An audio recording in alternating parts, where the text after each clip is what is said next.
This is Democracy Now!, democracynow.org, The War and Peace Report. I'm Amy Goodman.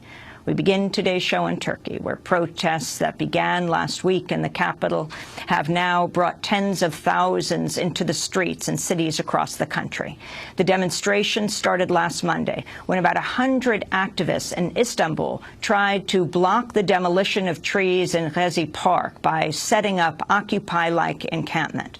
They succeeded by sitting in the trees and blocking bulldozers, until early Thursday morning when police fired tear gas into the park and reportedly set their tents on fire around 5 a.m. But Friday, the protests had spread to the much larger Taksim Square nearby, one of the last public gathering spaces in the city. The square was already the focus of protests because of plans to tear it down and replace it with a shopping mall. By Friday, tens of thousands were drawn to Taksim Square by word of mouth and reports on social media, only to be met by a massive show of police force, including tear gas and rubber bullets. Some say demonstrators were also upset over new laws passed last week that place strict new restrictions on alcohol. Among the most controversial new rules is a ban on sales of alcohol within 110 yards of a mosque or a school. This is one of the protesters. I think we feel that intervention in all parts of our lives. This is just the tipping point, I think. That's why. Many people were injured as police tried to disperse the week-long protests. One widely shared photo showed an officer in Taksim Square wearing a face mask and directly spraying tear gas or pepper spray into the face of an unarmed young woman. Journalists were also reportedly targeted. Photos posted on Twitter show well-known Turkish investigative reporter Ahmet Sik bleeding after he was hit in the head with a police tear gas canister. Still, protests continued throughout the weekend. On Saturday, the Turkish Interior Minister, Muammer Gülür, said police had detained almost 1,000 people at demonstrations across the country. There have been 939 detentions in various cities.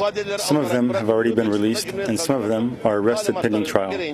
During these protests, 26 police officers and 53 civilians were wounded. 19 of them are from Istanbul. One of the wounded is in critical condition.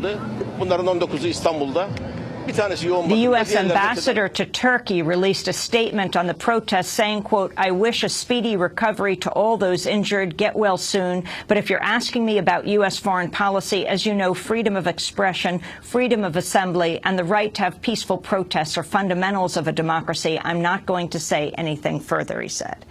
As all of this unfolded, CNN Turkey was widely criticized for airing a three-part documentary on penguins, while CNN International was covering the protests. Few of the television stations in the country covered the protests while they were happening.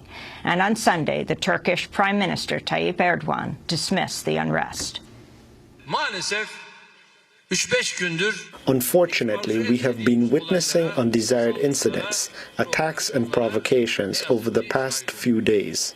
We are once again experiencing the traps that were sent in the past to threaten governments and create chaotic scenes in order to pave the way for interventions against democracy. Protests in solidarity with those in Turkey were also held around the world over the weekend, from New York to Belgium. The Turkish demonstrations are being compared to the Egyptian uprising that began in Tahrir Square and to the Occupy movement that began with the occupation of Zuccotti Park near Wall Street. For more, we go to Istanbul, where we're joined by Koray Çalışkan. He is assistant professor of political science at a university in Istanbul. He participated in the protests, is now at his office, where he joins us via Democracy Now! Video stream. Professor, welcome to Democracy Now! Can you describe for us what is happening in the streets of Istanbul and the capital, Ankara, and other places? Yes. Right now, in more than 60 cities of the country, there are more than 100 demonstrations bringing together more than 3 million people. The Taksim Square, the main avenue, this is like the Times Square of New York City, exactly. And imagine that there's a public park, you know, this park right in front of the public library. and the president wants to build a shopping mall on a public park, or cutting a part of Central Park to build a mall and a residential tower. This is what happened, what Prime Minister Erdogan wanted to do in Istanbul, and as you nicely put it, 3 days ago, 700 people gathered to protest this, and police gassed them.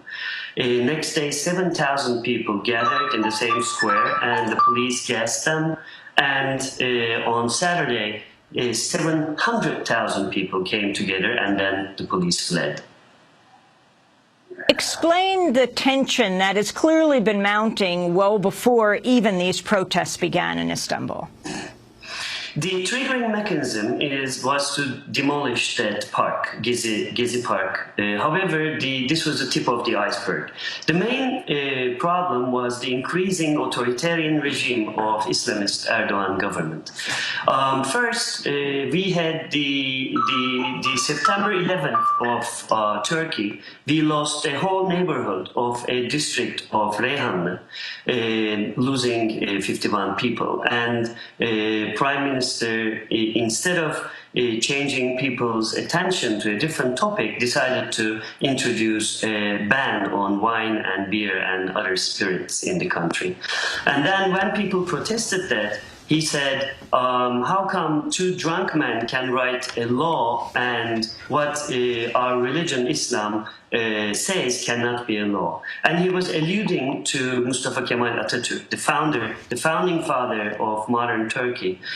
You can be a Kemalist, you can be an anti-Kemalist. It doesn't matter. There is some democracy in the country. You can raise your opinions.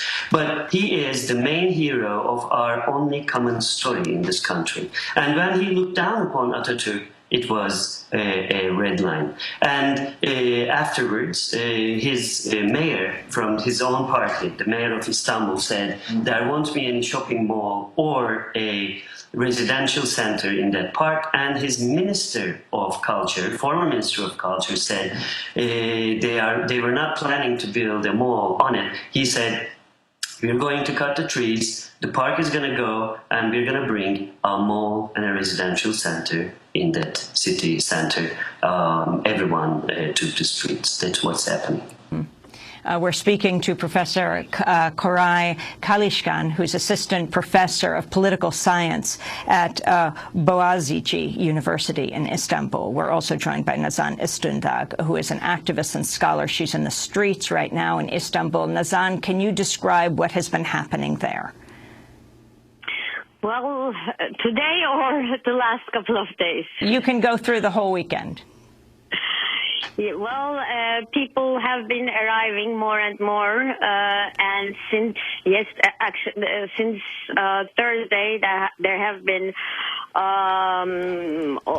resistance against the police, and the police has been gassing people, and more and more people have joined, and now basically the whole main square of Taksim is occupied. Police cannot enter, and more cities are joining in. And describe what people are saying in the streets and what the police response has been. Well, it all started with the park, but it has become bigger than the park.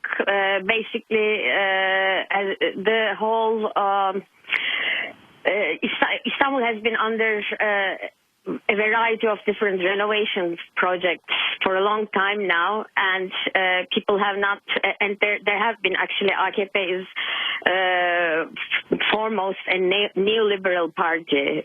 More than being Islamist, I would describe AKP as a neoliberal party, and it has applied all its neoliberal policies for a long time, and people have lost the spaces they were living in because of the renovation projects, because of the reconstruction projects, and there hasn't been a great resistance against it because the economy was going well. There was the war in Kurdistan, so people were more concerned with the Kurdish problem. But with the park, all this resistance, all this dissatisfaction with the government has come out.